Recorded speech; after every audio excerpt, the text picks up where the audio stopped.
여러분, 이게 무슨 사진들일까요? 사람들이 옷들을 벗어놓고 어디론가 사라져버렸네요. 자, 이게 무슨 사진인지 우리가 영상을 통해서 좀 더 확인해 보도록 하겠습니다.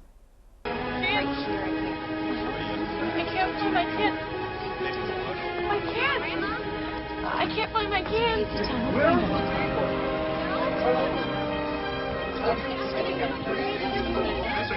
My grandparents, I can't find them. They were sitting right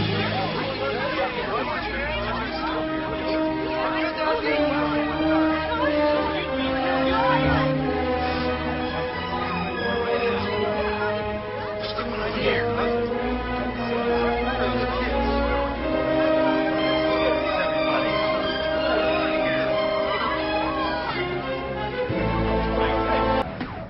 Hi, Mom. It's me. I just want to apologize for missing the party this afternoon.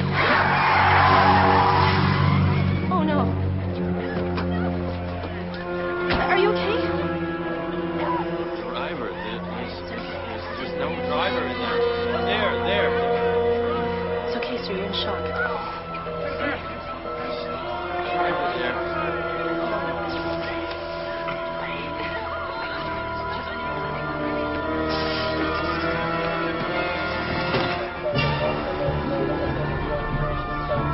My baby!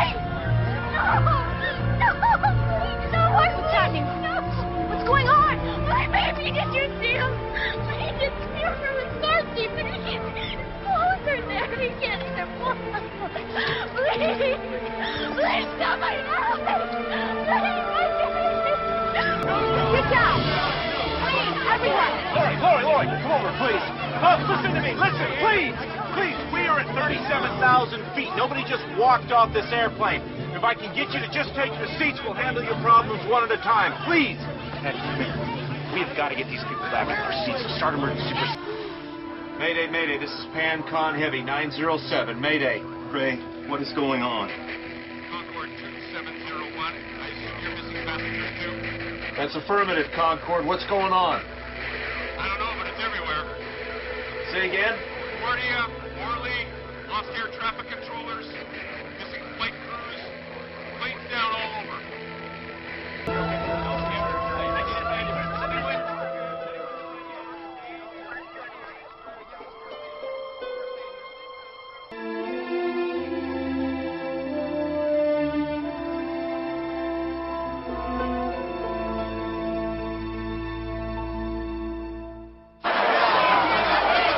Attention please.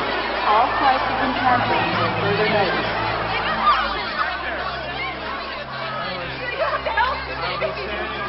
Your attention, please. The federal government has declared a national state of emergency.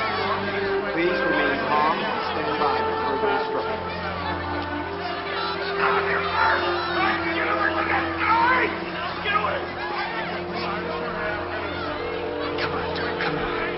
All circuits are busy. Try again later.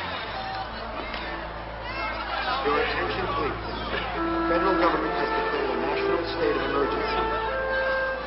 Black or white, rich and poor, both here and abroad, the death of the president adds to the list of world leaders lost or missing. Nikolai Karpathian. The phenomenon, unfortunately, appears to be worldwide. While nations deal with the chaos within their borders, the UN has taken a leadership role in stabilizing the world. At this time, we do not know how many have disappeared. But what we do know now is that peace is imperative. We must help our neighbors. Forget our differences. We must do it now. Oh, God! I am kneeling before you right now, asking you, God, forgive me of my sins. I am asking you, give me one more chance.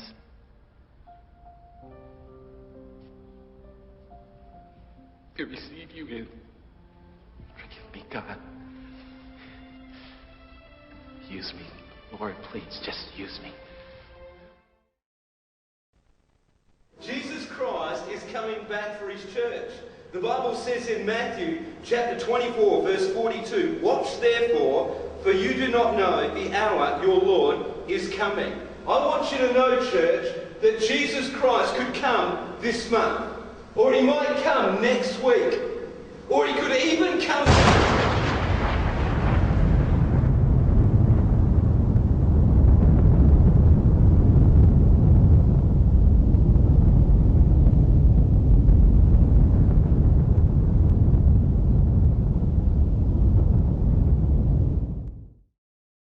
여러분, 수많은 기독교인들이 예수께서 비밀리에 재림하셔서 의인들만 살짝 들어 올려 가시기 때문에 그들은 소위 7년 대환란이라는 것을 통과하지 않게 해주신다고 말합니다.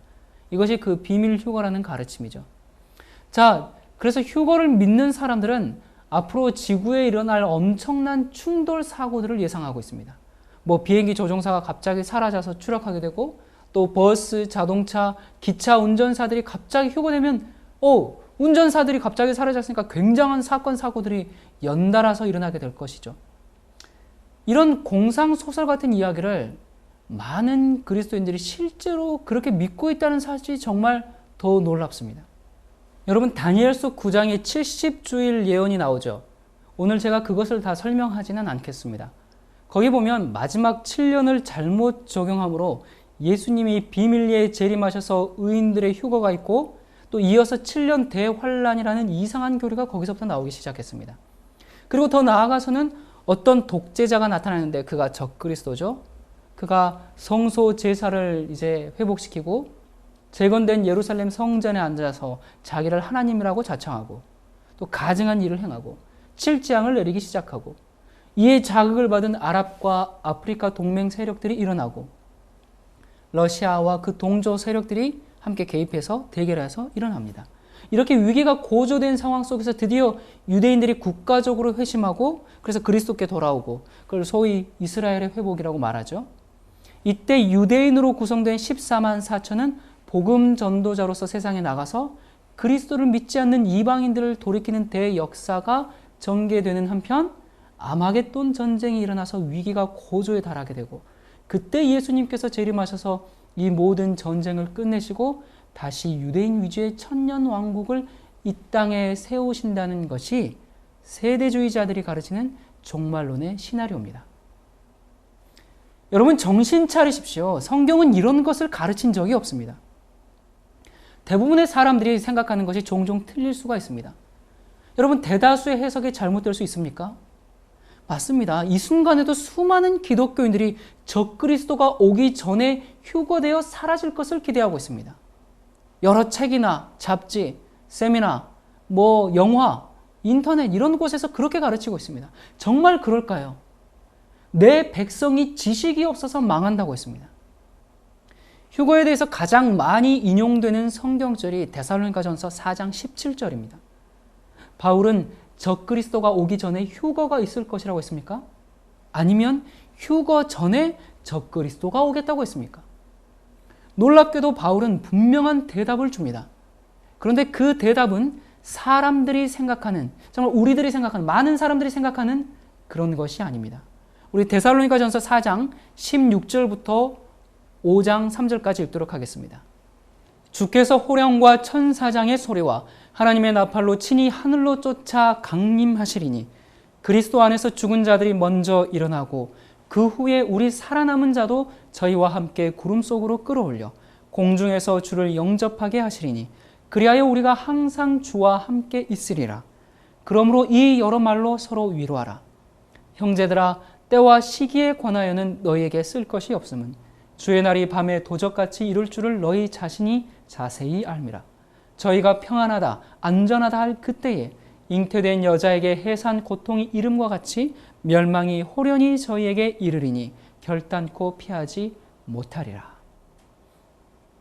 여러분, 이 말씀이 어렵습니까?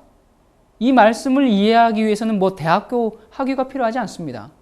그리스도께서 오실 때 큰 외침의 음성과 하나님의 나팔로 오시겠다고 바울은 말했습니다. 자, 방금 읽은 말씀들을 우리가 좀 간략하게 요약을 해볼까요? 그리스도 안에서 죽은 자들이 일어나고 그 후에 하나님의 모든 자녀들이 끌어올려 공중에서 주님을 만납니다. 그리고 두 번째, 주님의 큰 날이 밤의 도적같이 예상치 못했을 때 올 것이며, 그리고 세 번째, 그분이 오실 때 준비하지 않은 자들은 그분의 오심으로 갑자기 멸망당할 것입니다. 여러분, 그러므로 두 가지 결과만 있습니다. 사람들이 끌어올려지든지 아니면 갑자기 죽든지입니다. 대답은 그렇게 단순합니다. 2000여 년 전에 바울이 그 헬라 북방 데살로니가에 살고 있는 그리스도인들에게 편지를 썼죠. 이 그리스도인들이 바울의 편지를 읽었을 때 그들은 그리스도의 제 이름으로 매우 흥분했습니다. 그러나 곧 문제가 생겼죠. 그래서 바울은 두 번째 편지를 다시 보내게 됩니다. 무슨 문제가 생겼습니까? 그들은 제 이름이 아주 몹시 임박하다고 생각해서 어떤 성도들은 일도 하지 않고 정상적인 생활에서 다 손을 떼버렸습니다.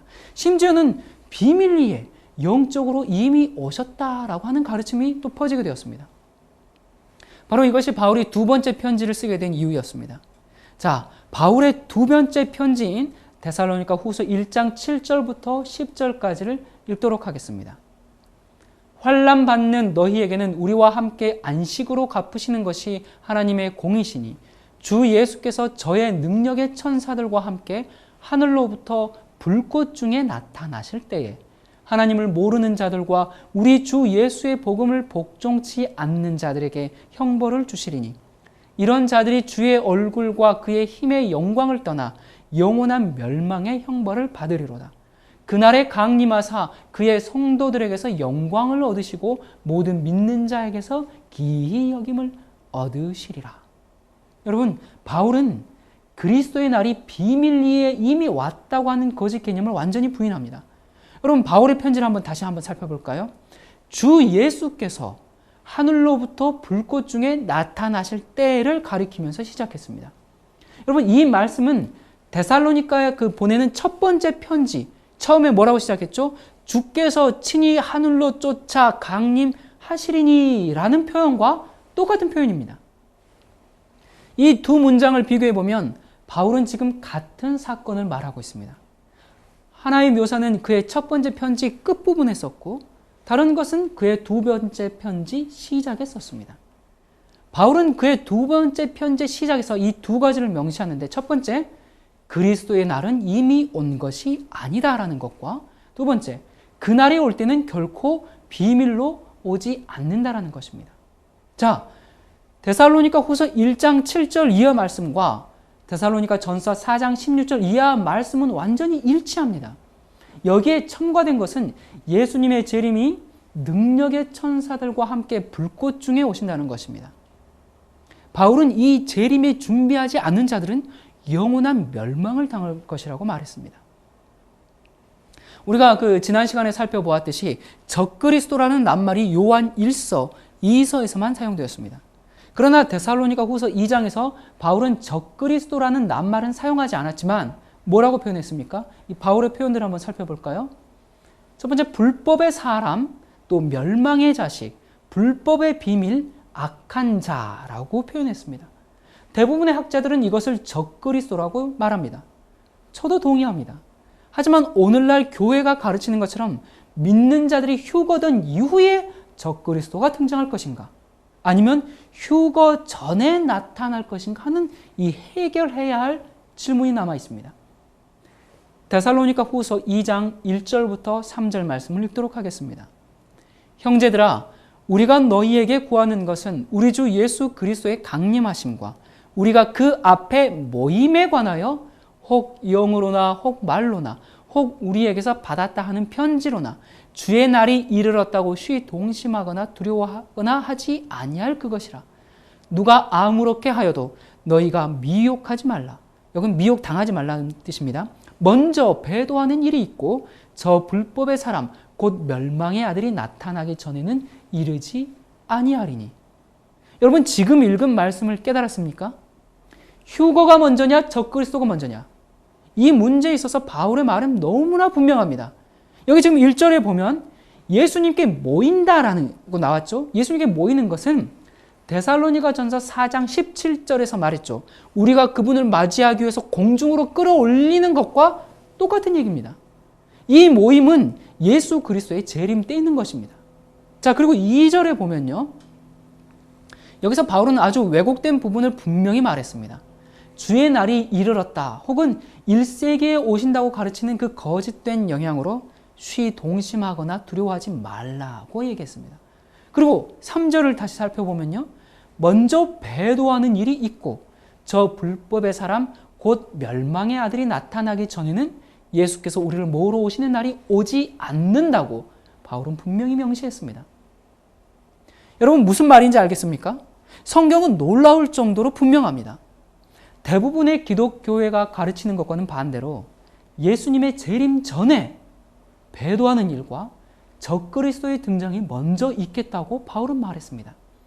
거기에 하나 더 덧붙이기를 이 일에 기만당하지 말라고, 미혹당하지 말라고 경고했습니다.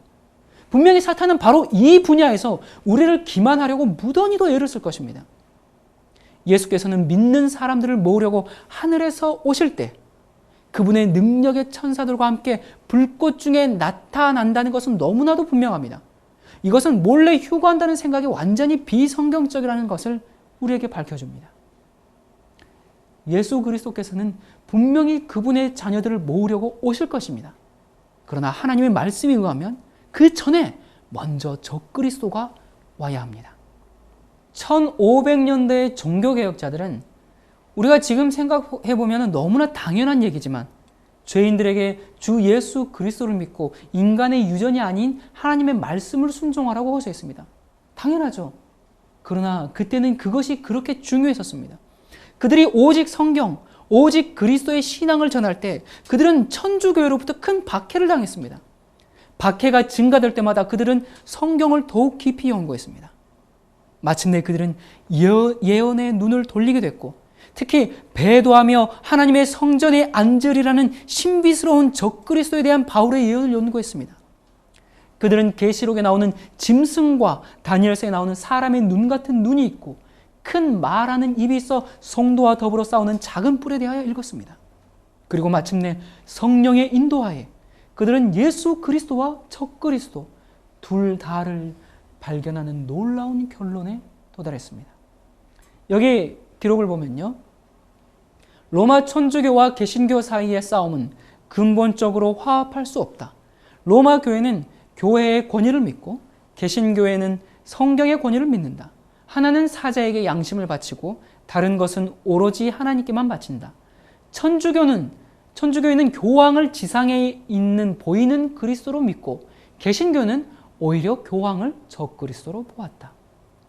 여러분 종교개혁의 바탕이 된 두 가지 큰 진리는 의인은 로마 교회의 행위로서가 아니고 믿음으로 살리라는 것과 교황은 성경에 나타난 적그리스도라는 것이었습니다.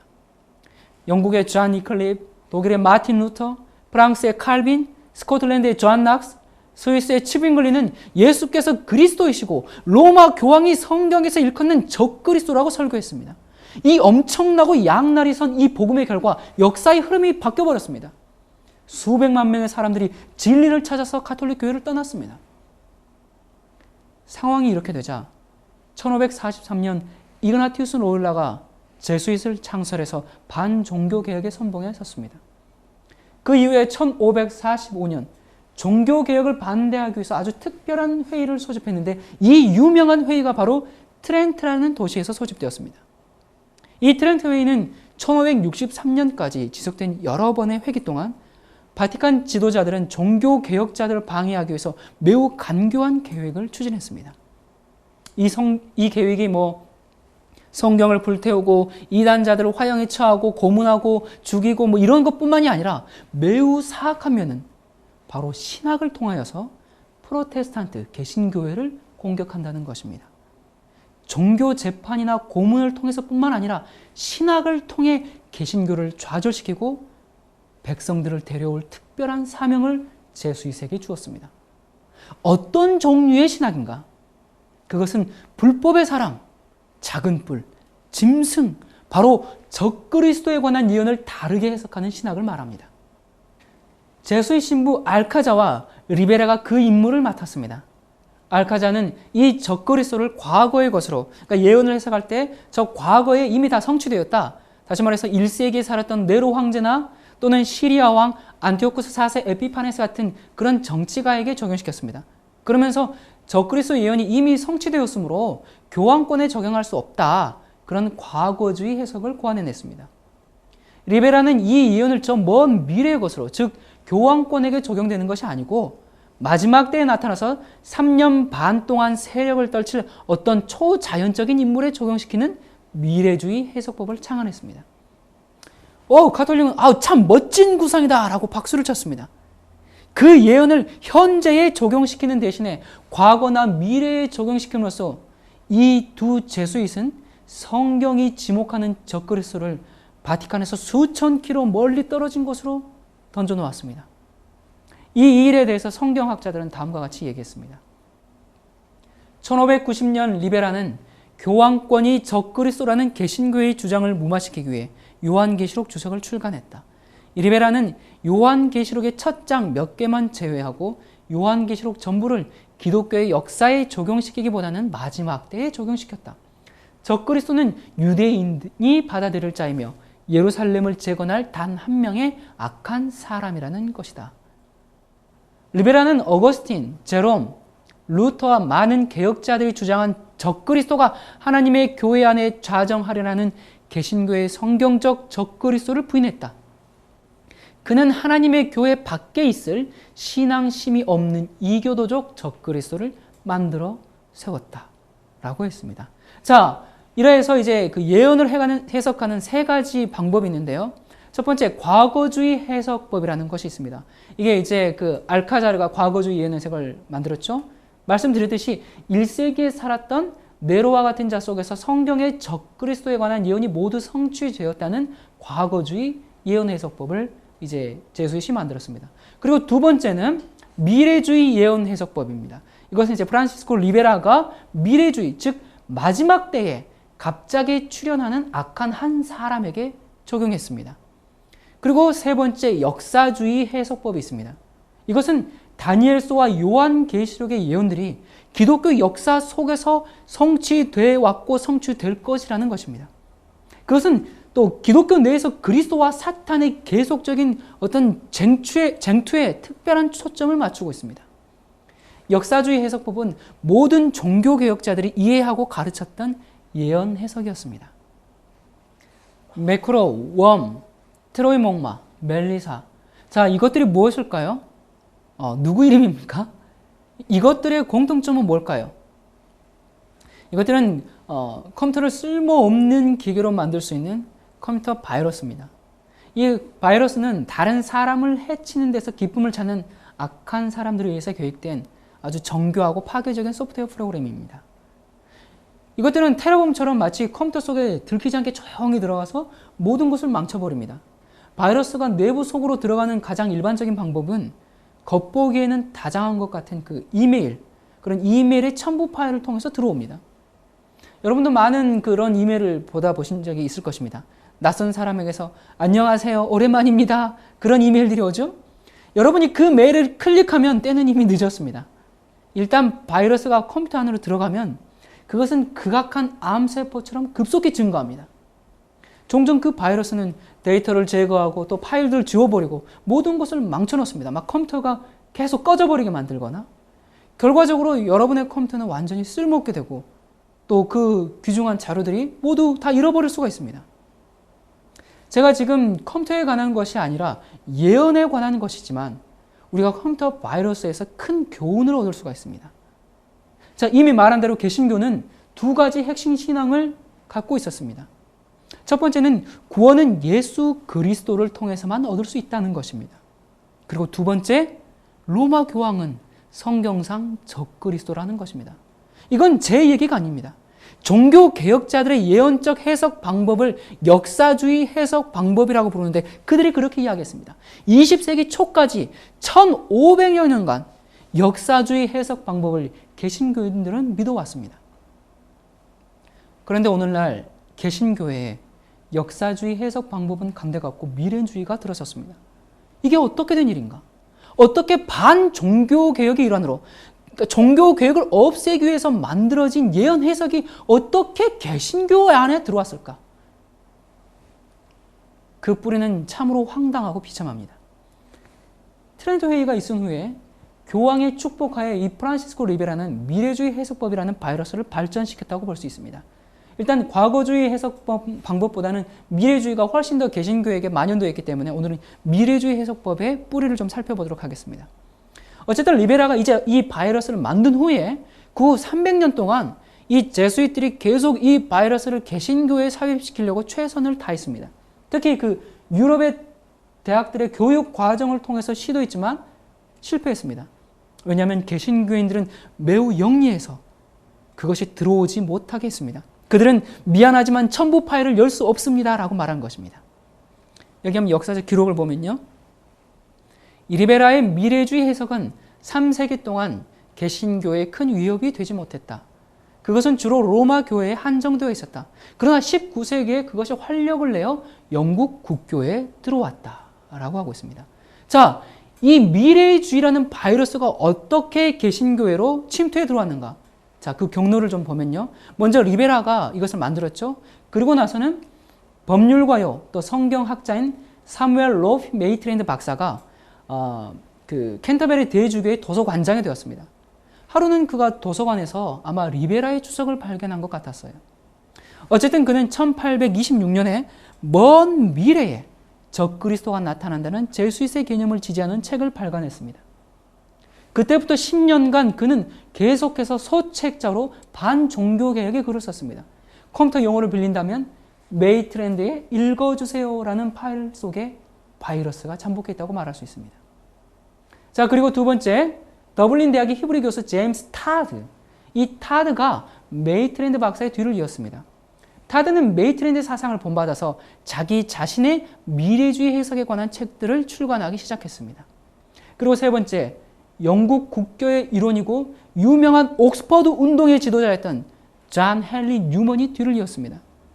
그는 영국의 여러 종파들을 로마 천주교로 돌아가게 하는 것이 옥스퍼드 운동의 목표 중 하나라고 주장했었죠.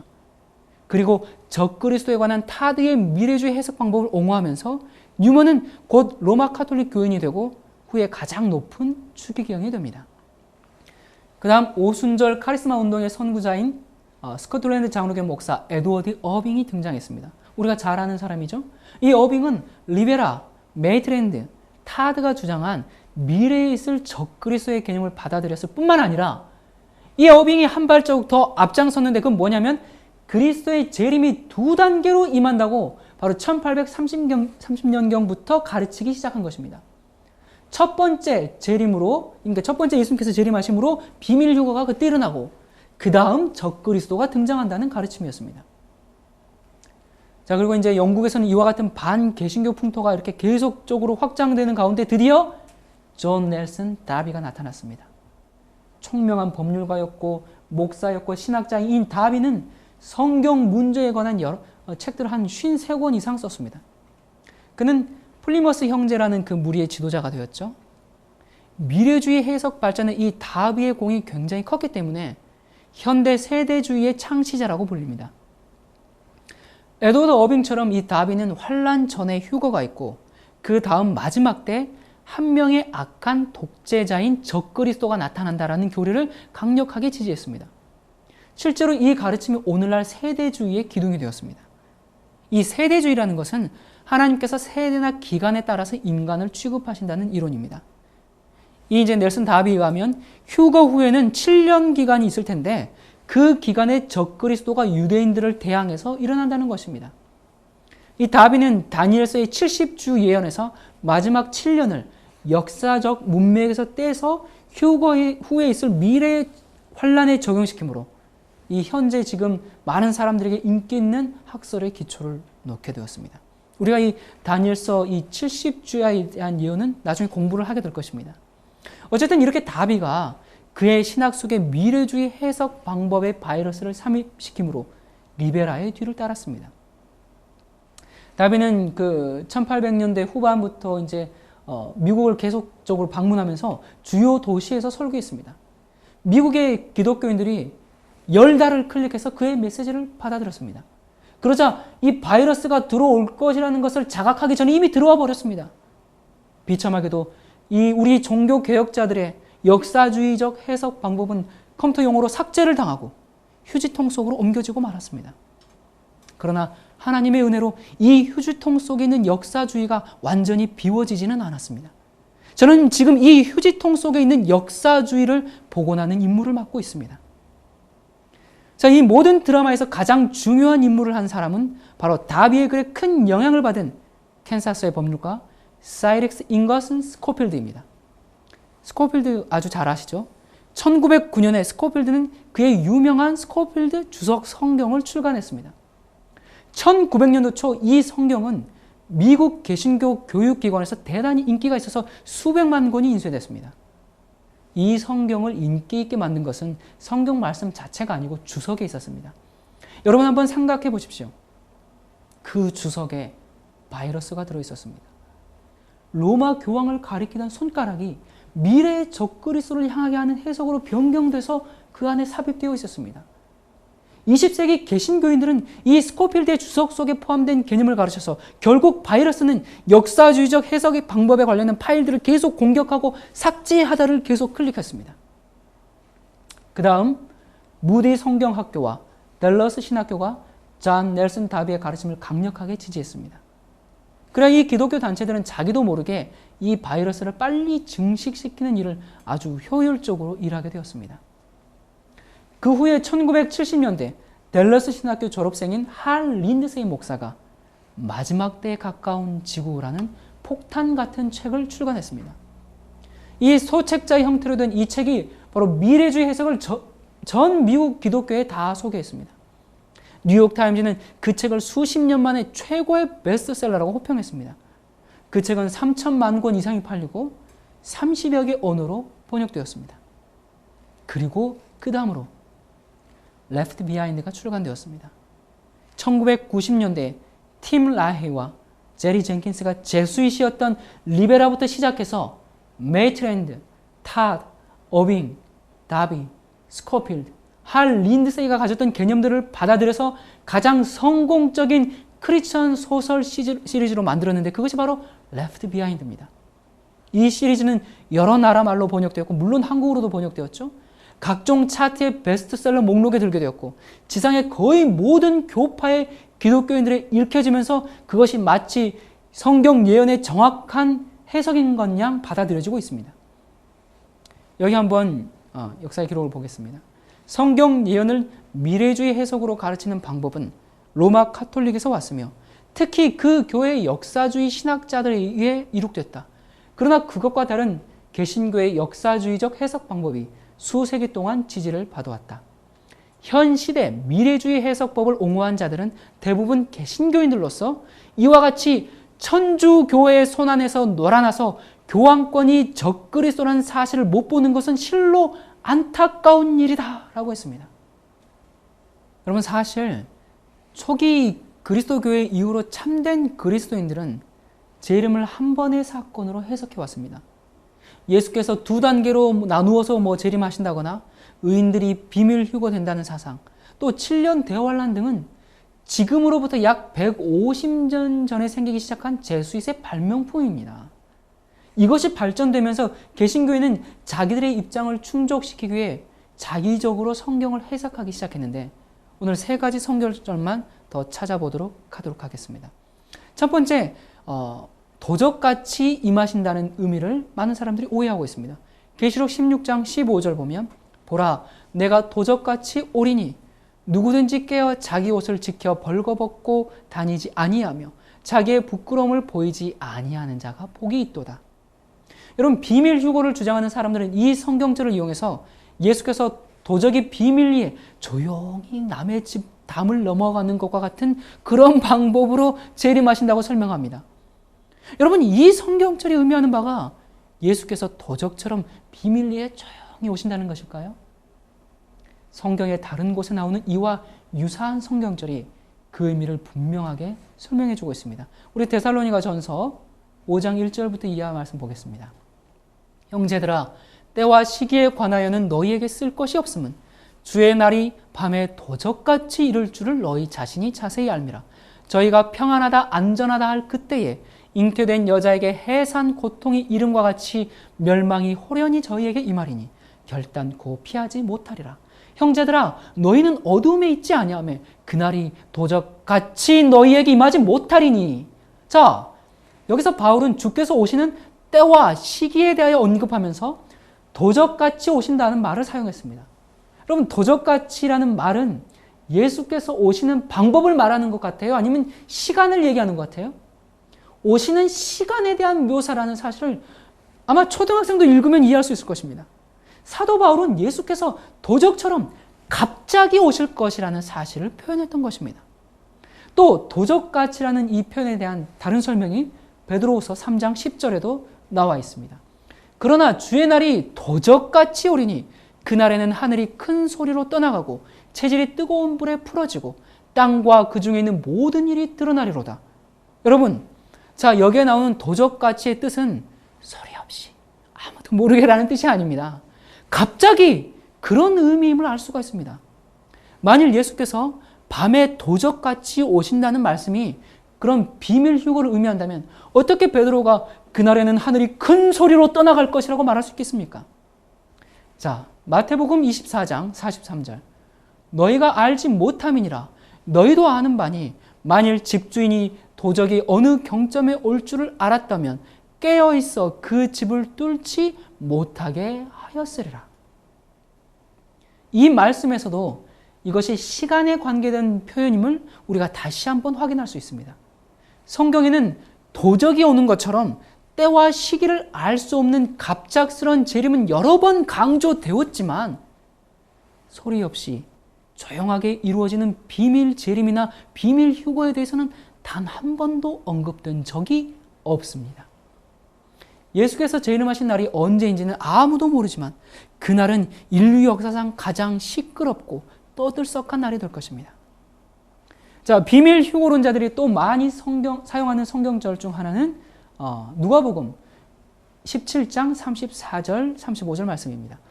내가 너희에게 이르노니 그 밤에 두 남자가 한 자리에 누워 있음에 하나는 데려감을 당하고 하나는 버려둠을 당할 것이요 두 여자가 함께 매를 갈고 있음에 하나는 데려감을 당하고 하나는 버려둠을 당할 것이라. 여기서 운명을 달리하는 두 부류가 나오는데요. 이 세대주의자들은 이 말씀의 뜻을 두 사람이 함께 있다가 한 사람이 그냥 쥐도서도 모르게 깜짝같이 하늘로 사라지는 것이라고 말합니다. 그래서 그 휴거 이야기가 나왔죠. 또 그들은 말하기를 성도는 하늘로 데려감을 당하고 악인들은 지상에 남아서 적그리스도와 함께 환난을 통과하게 된다고 말합니다. 정말로 그런가?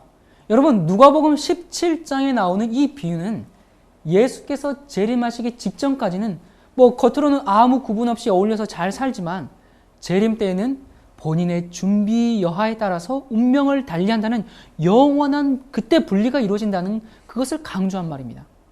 한 무리는 예수님과 함께 하늘로 데려감을 당할 것이고 다른 한 무리는 위해서 버려짐을 당하게 될 것입니다. 자, 이어서 예수님께서 직접 뭐라고 설명하시는지 그 해석을 한번 보도록 할까요? 17장 37절. 저희가 대답하여 가로되 주여 어디 오니까? 가라사대 죽음 있는 곳에는 독수리가 모이느니라. 자, 한 명은 데려감을 당하고 한 명은 남는다. 그러면서 죽음 있는 곳에는 독수리가 모인다고 바로 이어서 말씀하셨습니다. 제자들은 의인들이 하늘로 승천할 것을 알았지만 하늘로 가지 못하는 아기들은 어디에 버려짐을 당하게 되는지 몹시 궁금했겠죠. 그러자 예수께서는 악인들의 시체는 지상에 버려져서 독수리의 먹이가 될 것이라고 대답했습니다. 여러분, 너무나 분명하지 않습니까?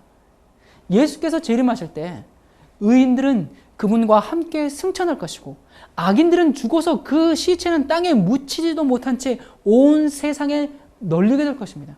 이 장면이 바로 요한계시록 19장에서 다시 한번 설명되는데 천사가 악인들의 죽은 시체를 먹으라고 새떼들을 초청하는 새들의 잔치 장면이 바로 그것입니다. 자, 사도 바울이 기록한 성경절을 다시 한번 살펴보도록 하겠습니다. 데살로니가전서 5장 2절과 3절입니다. 주의 날이 밤에 도적같이 이룰 줄을 너희 자신이 자세히 알미라. 저희가 평안하다 안전하다 할 그때에 잉태된 여자에게 해산하는 고통이 이름과 같이 멸망이 호련히 저희에게 이르리니 결단코 피하지 못하리라. 바울은 마지막 시대에 평안과 안전의 메시지를 전하는 사람들은 멸망을 결코 피하지 못할 것이라고 경고하고 있습니다. 누가 재림의 그날에 악인들도 살아남을 수 있다고 가르치고 있습니까? 재림 후에 악인들에게 한 번 더 기회가 주어진다는 이 가르침이 도대체 성경 어디에 기록되어 있습니까? 여러분, 이렇게 믿게 되면 지금 적당히 살고 지금 좀 세속적으로 살다가 그냥 나중에 좀 고생스럽긴 하지만 7년 환난 때 내게 한 번에 더 기회가 있으니까 그때 회개하고 하늘 가지. 그때 내가 적그리스도를 대항해서 열심히 싸워야지. 여러분, 기독교 대중 매체들에서 이렇게 가르치고 있는데 적당한 기독교인들에게 또 악인들에게 이 두 번째 기회가 있다는 가르침이 얼마나 치명적인지 여러분 지금 깨달을 수 있겠습니까? 우리는 지금 회개하고 지금 영생을 위한 준비를 갖춰야 됩니다. 두 번째 기회라는 것은 없는 것입니다. 비밀 휴거를 믿는 사람들은 마지막 대환란이 시작되기 전에 휴거되기 때문에 환란을 모면하게 된다고 주장합니다. 그러나 성경 어디에도 이런 주장을 뒷받침하는 말씀이 없습니다. 아마 지금 강의를 들으시는 여러분들 중에 아닙니다, 면케해 준다는 말씀이 있습니다 라고 하시는 분들이 있는 것 같아요. 네, 있습니다. 마지막 환란이 오기 전에 의인들이 비밀리 휴거할 것이다 그걸 주장하는 그들의 뒷받침의 근거로 계시록 3장 10절 말씀을 그들이 자주 인용하는 것을 우리가 보게 됩니다. 자, 그들의 환란을 면하는가? 내가 나의 인내의 말씀을 지켰은즉 내가 너를 지키어 시험의 때를 면케하리니 이는 장차 온 세상에 임하여 땅에 거하는 자들을 시험할 때라.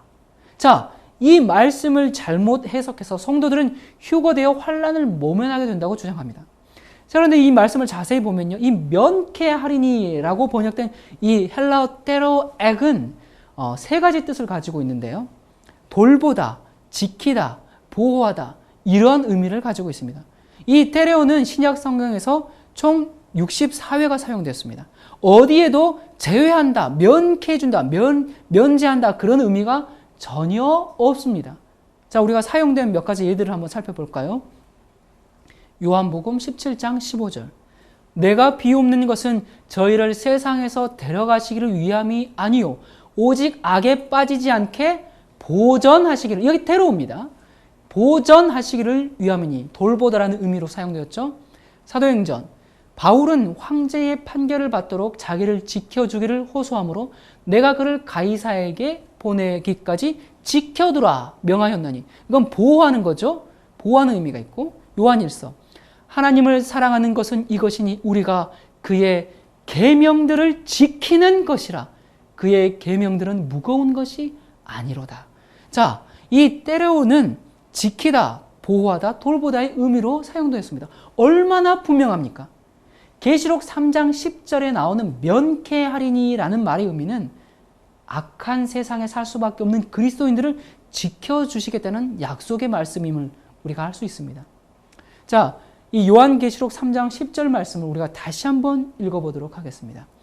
내가 나의 인내의 말씀을 지켰은즉 내가 너를 지키어 시험의 때를 면케하리니 이는 장차 온 세상에 임하여 땅에 거하는 자들을 시험할 때라. 자, 이 말씀을 자세히 보면요, 성도들은 하나님의 말씀을 잘 해왔으므로, 잘 지켜왔으므로 똑같은 때레오가 쓰였어요. 잘 때레오해 왔으므로 시험의 때에도 하나님께서 악으로부터 때레오 해주시겠다, 해주시겠다, 지켜주시겠다라는 이 약속의 말씀입니다. 여러분, 하나님께서 환란 속에서 의인들을 때려야 하시는 방법, 지키시는 방법이 무엇입니까? 이 계시록 3장 10절에 지금 답이 있죠. 내가 너를 지켜 시험의 때를 면케하겠다, 이 때려하겠다, 너를 그때 지켜주겠다라고 하셨는데, 그들을 지켜주는, 그 보호해주는 방법은 바로 그 이유는 네가 나의 인내의 말씀을 때려했으니즉, 나의 말씀을 지켜왔은즉 이라고 말하고 있습니다. 바로 이것이 대답입니다. 마태복음 24장 9절, 그때 사람들이 너희를 환란에 넘겨주겠으며 너희를 죽이리니 너희가 내 이름을 위하여 모든 민족에게 미움을 받으리라. 예수님이 감람산 위에서 재림의 징조와 재림 때 있을 사건들에 대해서 설명하실 때 성도들은 오히려 환난을 당할 것이지만 하나님께서 환난 가운데서 그들을 지켜주실 것이라는 약속을 하고 계십니다. 참된 성경의 가르침은 성경의 어느 한두 구절에 기초하지 않고 성경 전체가 말하는 바와 정확하게 일치해야 합니다.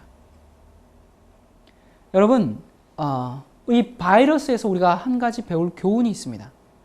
얼마 전에 아주 강한 바이러스 경고가 많은 컴퓨터 사용자들에게 보내졌습니다. Serpents.exe를 조심하라는 말이었습니다. 그것은 6월 1일에 작용할 바이러스인데 그것을 컴퓨터에서 보게 되면 컴퓨터를 망가뜨리기 전에 즉각 지우라는 것이었습니다. 사람들이 자기들의 컴퓨터를 보았을 때 드디어 이 Serpents.exe가 나타났어요.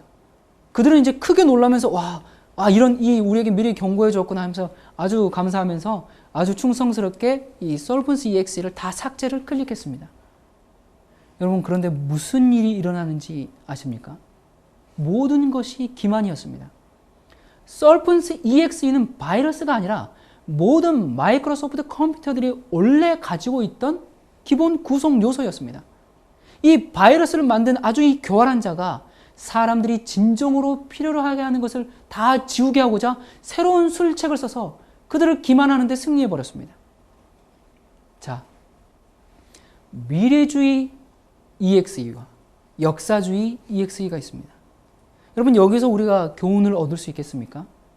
미래주의 해석법이라는 바이러스가 개신교의 역사주의 해석법을 거의 잠식했습니다.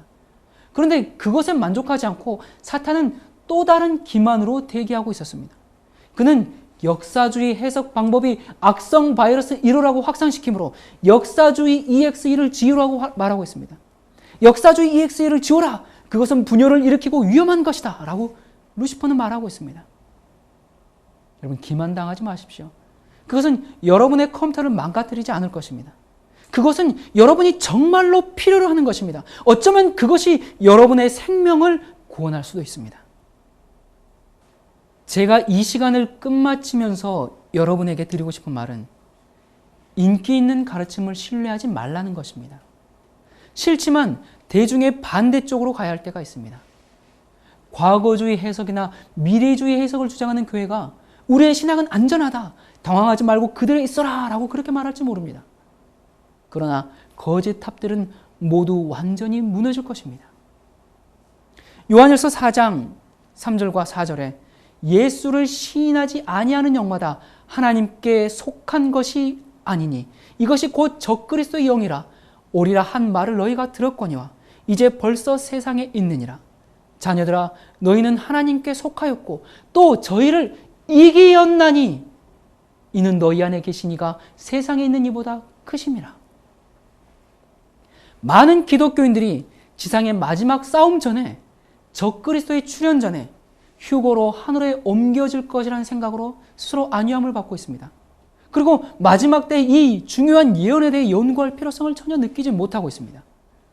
그러나 우리가 방금 읽은 이 성경절에서 하나님의 자녀들이 적그리스도들을 이긴다고 말하고 있습니다. 누가 진정으로 적그리스도에 대항해서 싸울 것입니까? 그것은 저와 여러분들입니다. 마지막 위기가 오기 전에, 폭풍이 오기 전에, 짐승의 표가 강요되기 전에, 너무 늦기 전에 진리의 목마른 심령으로 성경을 다시 펴고 간절히 찾고 찾으시기를 바랍니다. 너희가 전심으로 나를 찾고 찾으면 나를 만나리라고 약속하셨습니다. 적그리스도를 이길 수 있는 믿음을 지금 준비하시기 바랍니다. 제가 다음 시간에 뵙겠습니다. 안녕히 계십시오.